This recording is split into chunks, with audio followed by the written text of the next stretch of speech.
میرے پاس پیسے کی قلت تھی، اس لیے میں نوکری تلاش کرنے کے لیے 2 دن سے جا رہی تھی۔ ایک روز میری ملاقات میرے ہی بھائی سے ہوگی جو مجھے اپنے جال میں پھنسا کر لے گیا۔ پہلے پہل تو اس نے مجھے اس کمرے کا تعارف کروایا جس میں پہلے بھی بہت مردوں کے ساتھ راتیں گزار چکی تھی۔ اب میرے چہرے پر نقاب ہٹانے سے پہلے میری ایک ٹانگ اٹھائی اور دونوں ہاتھوں سے میری اس جگہ کا مسئلہ لگا۔ پھر اس کے بعد اس نے جب اپنا نکال کر آگے کیا اور زوردار جھٹکا لگایا تو میری آواز نکل گئی، تو تب میرے پاؤں تلے سے زمین نکل گئی۔ کیونکہ بھائی تو میرا نام فرزانہ ہے، میری عمر اس وقت تقریباً 32 سال کے لگ بھگ ہے۔ اگر تو آپ نے میری پہلی کہانیاں نہیں دیکھی تو سب سے پہلے آپ میری وہ والی دیکھ لیں، پھر آپ کو تمام تر کہانیوں کی سمجھ آ جائے گی۔ تو چلیے وقت ضائع کیے بغیر اب ویڈیو کا آغاز کرتے ہیں، اور اس کہانی کا فل مزہ لینے کے لیے اس آخر تک ضرور دیکھیے گا۔ انہوں نے مجھے تب مشورہ دیا کہ کسی اسکول میں ملازمت حاصل کرنے کی کوشش کرو، ہو سکتا ہے وہی رہائش کا انتظام بھی ہو جائے۔ اگر اس کے متعلق میں بتاؤں تو یہ کوئی اور نہیں بلکہ ایک بزرگ آدمی بیٹھا ہوا میری طرف کب سے دیکھ رہا تھا۔ میں اب کسی ایسے شکار کی تلاش میں تھی جو مجھ سے کام کرائے اور اس کے بدلے میں مجھے معاوضہ دے دے۔ تبھی وہ بزرگ میری طرف آیا اور مجھے کہنے لگا، تم ایسا کرو کہ کسی اسکول میں ملازمت حاصل کرنے کی کوشش کرو، ہو سکتا ہے وہیں رہائش کا انتظام بھی ہو جائے۔ جاگیردار کے بیٹے نے مجھے بہت سے پیسے دے دیے اور میں شہر کی خاک چھاننا شروع کر دی۔ اس کے کہنے پر سرکاری اسکول میں مجھے نوکری نہیں مل سکتی تھی، کیونکہ میرے پاس تو کوئی ڈگری نہیں تھی جس کی بنا پر میں وہاں پر نوکری حاصل کر سکتی۔ اس لیے پرائیویٹ اسکولوں کا میں نے جائزہ لینا بھی شروع کر دیا تھا۔ یہ زیادہ تر معلوم ہے اور پھر چھوٹے چھوٹے گھروں میں بنائے گئے تھے۔ میں نے شہر کے ایک طرف سے اسکول کی تلاش شروع کر دی تھی تاکہ وقت پر کسی اچھی سی نوکری کی تلاش شروع کر دو، اور پھر کوئی اچھی سی نوکری ہاتھ لگ جائے۔ مجھے ڈر تھا کہ یہ تلاش مجھے بے حال کر دے گی، لیکن مجھے جگہ جگہ پرائیویٹ اسکول نظر آئے، پرائمری اسکول کہیں مڈل اور کہیں ہائی اسکول۔ بعض لوگوں نے تو اپنے گھروں میں ہی اپنے اسکول کھولے رکھے تھے۔ خواہاں اسکول کا مینیجر یا کلرک بنا ہوا تھا، اور پھر کسی اپنے جاننے والے کو اسکول کا ہیڈ بنا رکھا تھا، یا پھر بیوی خود ہی ہیڈ بنی ہوئی تھی۔ تو اس طرح وہ اپنے نظام کو چلا رہے تھے۔ ایک وہ اسکول تھا جس میں پڑھی تھی، بادشاہوں، وزیروں اور امیروں کے بچوں کا اسکول، اور ایک اسکول جن کے ایک ایک کمرے میں 100 بچے فرشوں پر بیٹھے ہوئے تھے، ایسے ہوتے تھے جیسے یہ کسی جیل میں ہوں۔ مجھے بہت ترس آتا جب میں ان کی طرف دیکھتی تھی، کیونکہ میں بادشاہوں کی طرح پڑھی تھی، اور ان اسکولوں کے کمرے تنگ اور پرانے تھے۔ بچے بہت زیادہ تنگ ہو رہے تھے۔ غریب والدین بچوں کو ان اسکولوں میں داخل کرانے پر مجبور تھے۔ یہاں انہیں داخلہ تو مل جاتا تھا۔ یہ اسکول درس گاہیں نہیں، تجارتی ادارے ہیں۔ میں جس محلے میں گئی مجھے وہاں پر ایک اسکول نظر آیا۔ میں نے ہر ایک اسکول میں جا کر ہیڈ ماسٹر سے نوکری مانگی اور بتایا کہ میں 3rd ایئر تک پڑھی ہوں، یعنی 13 جماعتیں پڑھ چکی ہوں، مگر 4 اسکولوں سے مجھے صاف صاف جواب مل چکا تھا۔ میں نے سارے شہر کی خاک چھان ماری۔ اسکولوں کی تو کمی نہیں تھی، کمی صرف اور صرف نوکری کی تھی، جس کی بنا پر میں نے اب ارادہ کر چکی تھی کہ، اور میرا یہ بھی ارادہ تھا کہ اب شریف اور زندگی گزاروں گی۔ اپنی دوسری زندگی میں کبھی نہیں جاؤں گی، وہ زندگی جہاں پر مجھے تھوڑی سی تکلیف اٹھا کر ہزاروں پیسے مل جاتے ہیں، اور میں ایک بیوی نہیں بلکہ ہزاروں مردوں کی، لاکھوں مردوں کی بیوی بن چکی تھی۔ ایک اسکول نے صرف 60 روپے ماہانہ تنخواہ پیش کی، اور اس نے 100 روپیہ، یہ تنخواہ بہت تھوڑی تھی۔ میں کسی اور پرائیویٹ کمپنی میں چلی جاتی تو اس سے 3 گنا تنخواہ لے سکتی تھی، لیکن میں مردوں کی ہوس کاری سے دور رہنا چاہتی تھی۔ مجھے یہ احساس بھی ہو گیا تھا کہ میں جوان اور خوبصورت ہوں، اور میری سب سے بڑی کمزوری یہ ہے کہ میں نے بے سہارا گھر سے بھاگی ہوئی اور مجبور لڑکی ہوں۔ میں مان نہیں سکتی تھی کہ اس معاشرے میں کوئی ایسا مرد ہوگا جو مجھے اپنی بیٹی یا بہن سمجھے گا، اور پھر اسی خطرے کو دیکھتے ہوئے میں نے فیصلہ کیا تھا کہ اسکول میں استانی بن جاؤں گی، حالانکہ مکان لے کر شریفانہ زندگی بسر کروں گی۔ کوئی شریف سا آدمی مل گیا تو اس کے ساتھ شادی کر کے اپنی تمام تر زندگی اسی کے ساتھ گزارنا شروع کر دوں گی، اور پھر اس سے میں یہ بھی بتاؤں گی کہ ایک شریف، مخلص اور وفادار عورت کیسی ہوتی ہے۔ میں وفاداری کے طور پر ایک مسائل قائم کروں گی، لیکن جیسا میں سوچ رہی تھی ویسا کچھ بھی نہیں ہونے والا تھا۔ محلے کی چند ایک بچیوں کو گھر میں پڑھایا کروں گی۔ میں دراصل اپنے بچوں کو تعلیم کی تربیت کے لیے وقف کرنے کا ارادہ کر چکی تھی، مگر مجھے باعزت طریقے سے الگ مکان میں رہنے کے لیے अच्छी तनख्वाह की ज़रूरत थी। वो चारों लड़के मुझे अभी तक संभाले हुए थे, जिनके पास मैं पहले पहल रहने के लिए गई थी।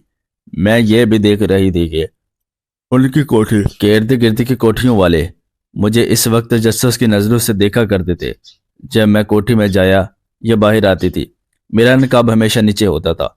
मेरी नज़र भी हमेशा नीचे होती थी, जबकि मैं उन चारों लड़कों के साथ बड़ी ही अच्छी ज़िंदगी गुजार रही थी। वो मेरे मुहाफिज थे, हर तरह से मेरी अच्छी तरह परवरिश करते थे, मेरा ख्याल रखते थे, मुझे किसी चीज़ की भी कमी नहीं होने देते थे। मेरा निकाब हमेशा नीचे होता था। बाहर के किसी इंसान ने भी मुझे कभी मेरा चेहरा नहीं देखा था।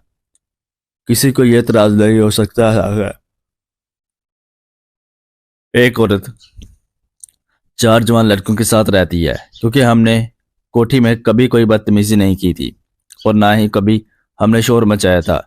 एक रोज मैंने पूछा था कि इर्द गिर्द के लोग उससे जरूर पूछते होंगे कि मैं कौन हूँ, यानी जो हमारे घर में काम करने के लिए नौकर आया करता था। एक रोज मैंने उससे इस बात के मुतालिक पूछा कि लोग, माशरे वाले, हमारे मोहल्ले वाले, गली वाले हमारे मुतालिक क्या सोचते हैं। और कभी आपसे किसी ने यह नहीं पूछा कि मैं कौन हूँ। उसने बताया था कि एक बार नहीं कई बार लोग पूछ चुके हैं। अब नौकर बरखुरदार किस्म का इंसान था। उसने सबको बताया कि मैं जागीरदार के बेटे की बहन हूँ और कॉलेज में पढ़ती हूँ, और इस एहतियात के बावजूद मैं अब वहां से जल्दी निकल जाना चाहती थी। मुझे उस शहर से निकल जाना चाहिए था। शहर इतना बड़ा था कि कोई किसी को ढूंढ नहीं सकता था। फिर भी खतरा था कि मेरे वाला साहब भाई या मोहल्ले का कोई और आदमी मुझे पहचान लेगा। मगर सवाल यह था कि जाती कहाँ। कोई मेरा जानने वाला भी नहीं था जिसके पास मैं दूसरे शहर में जाकर अपनी शरीफाना जिंदगी बसर करूं और उनके पास जाकर रहूंगी, क्योंकि अब मैं अपने रिश्तेदारों में से किसी के पास नहीं जाना चाहती थी और ना ही कोई मेरा ऐसा इरादा था कि मैं अब अपने रिश्तेदारों के पास जाऊं और फिर वहां पर जाकर रहूं। एक रोज ये खतरा मेरे सर पर पहुंच ही गया। उस रोज मैं 4 स्कूलों में गई थी। सारा दिन गली गली बस्ती बस्ती घूमते शाम हो गई थी। अब मैं सड़क पर खड़ी टैक्सी का इंतजार करने लगी। बस स्टैंड पर खड़ी थी। लोग मेरे करीब से गुजर रहे थे, बड़ी खामोशी से। तभी मैंने अपनी नजरें नीचे झुकाए हुए कुछ सोच रही थी। अपने इस पल के बारे में सोच रही थी कि मुझे सारा दिन नौकरी नहीं बल्कि बहुत भूख लगी हुई थी।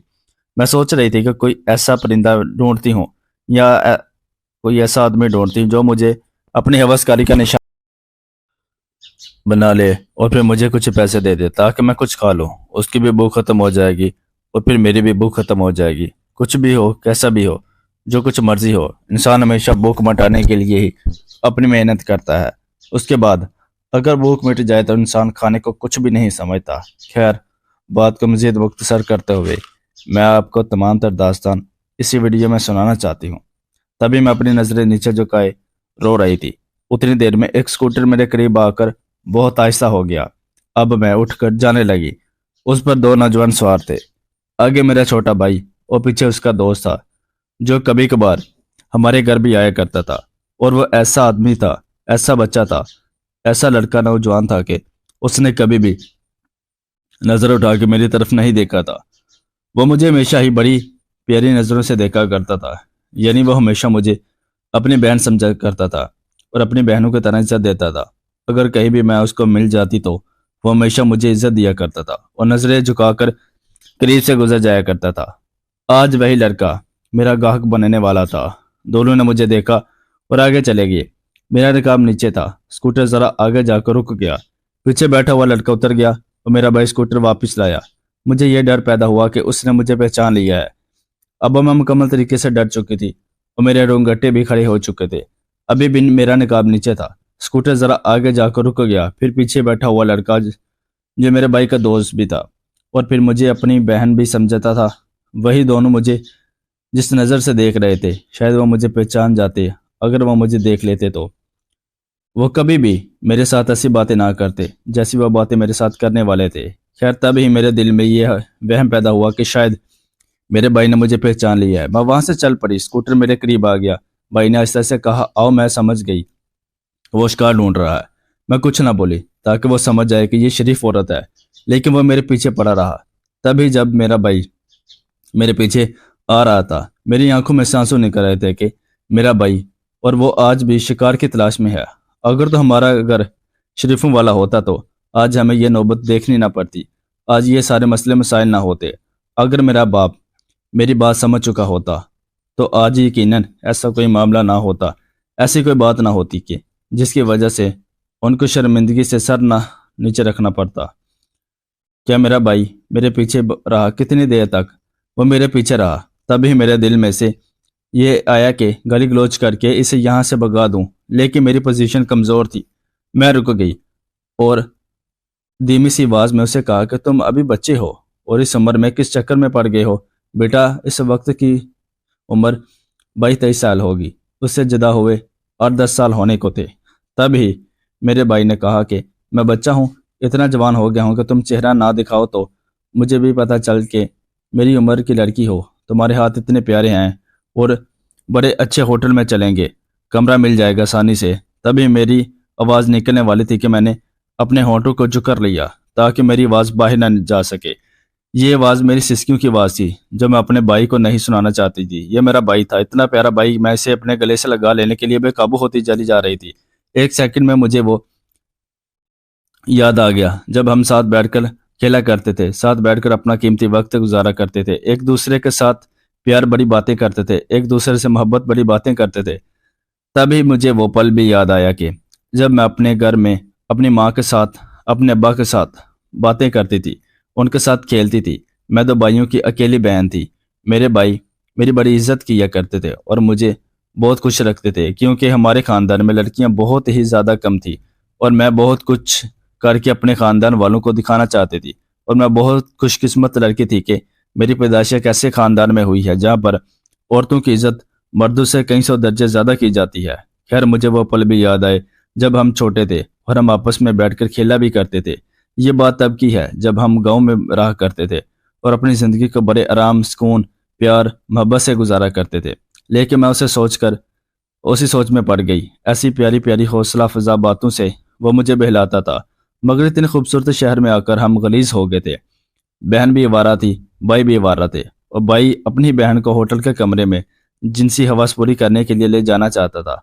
उसे मुल्क का वारिस और मुहाफिज बनाना था, मगर वो क्या बन गया था, किसी साइड पर जा रहा था। मैं भी अभी शायद इसी बात के लिए ना हुआ। मेरे आंसू निकल आए। उसने कहा, सोचती क्या हो, आओ चलें, हम दो हैं, खाना खाएंगे और उसके बाद खूब मज़े लेंगे और हो सके तो मैं तुम्हें तुम्हारी पसंद की कोई चीज़ भी लेकर दे सकता हूँ, मुँह मांगे पैसे दूंगा। मेरा दिल शायद मेरे हलक में आ गया था, मैं कुछ भी ना बोल सकी, खामोशी से चल पड़ी। वो मुझे बुलाता रहा, मैं चलती रही। अच्छा हुआ एक ही रिक्शा मेरे इशारे पर रुक गया।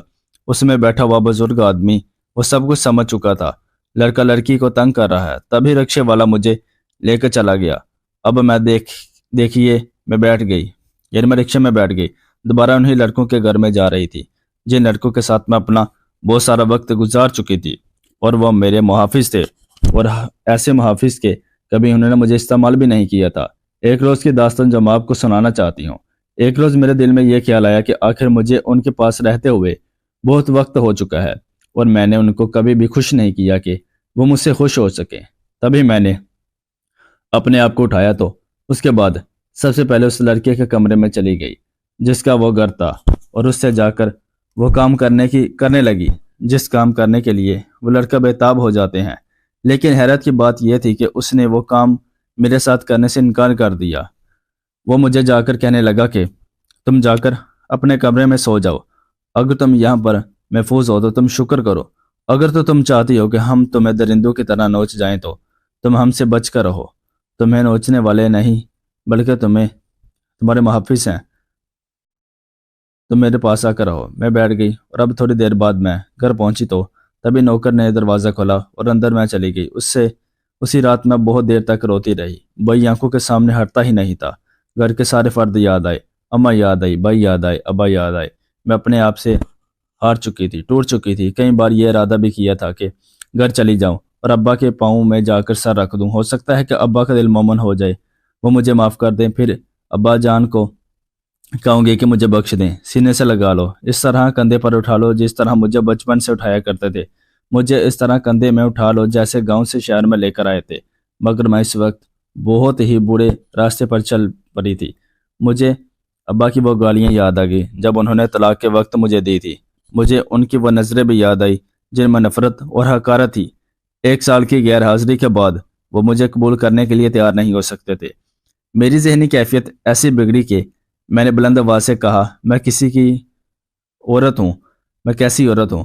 مجھے کوئی قبول کرنے کے لیے تیار نہیں۔ مجھے وہ قبول کرتے ہیں کچھ پڑھنے کے لیے جن سے مجھے پیسے چاہیے، یا پھر جو مجھے اپنے بھوک کا نشانہ بنانا چاہتے ہوں۔ دوستو، یہ تھی آج کی کہانی۔ آج کی کہانی کا یہیں پر اینڈ کرتے ہیں اور امید کرتے ہیں کہ آپ کو یہ کہانی اچھی لگی ہوگی۔